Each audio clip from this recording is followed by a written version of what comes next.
Hi అండి. నమస్తే. నేను మీ జయశ్రీ. ఈరోజు టమోటా చట్నీ చేద్దాం. నేను ఇక్కడ 5, 6 టమోటాలు మధ్యలో కట్ చేసి స్టవ్ పై పెట్టాను. కొంచెం వాటర్ వేసి ఉడికించుకుంటున్నాను. ఇవి ఒక 5 నిమిషాలకి ఉడికిపోతాయి.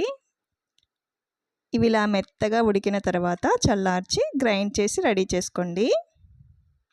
ఇప్పుడు కళాయిలో ఒక 2 స్పూన్లు ఆయిల్ వేసుకుందాం. జీలకర్ర, ఆవాలు, ఎండుమిర్చి వేసుకోవాలి. కరివేపాకు వేసుకోండి. కొంచెం అల్లం ముక్కలు కట్ చేసి వేసుకోవాలి. ఇవి కాసేపు వేగనివ్వండి.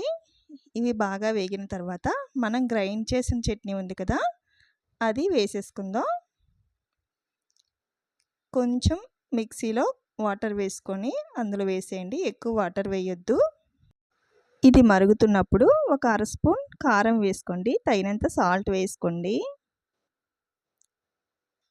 ఇంతేనండి. ఈ చట్నీ చాలా బాగుంటుంది. ఈ చట్నీ చాలా త్వరగా అయిపోతుంది. ఇడ్లీకి చాలా బాగుంటుంది. కొత్తిమీర వేసుకుందాం. ఈ చట్నీతో పల్లీల చట్నీ చాలా బాగుంటుంది ఇడ్లీకి. నచ్చిందా అండి? నచ్చితే లైక్ చేయండి, సబ్స్క్రైబ్ చేసుకోండి, బెల్ ఐకాన్ ఆన్లో ఉంచుకోండి. Thanks for watching.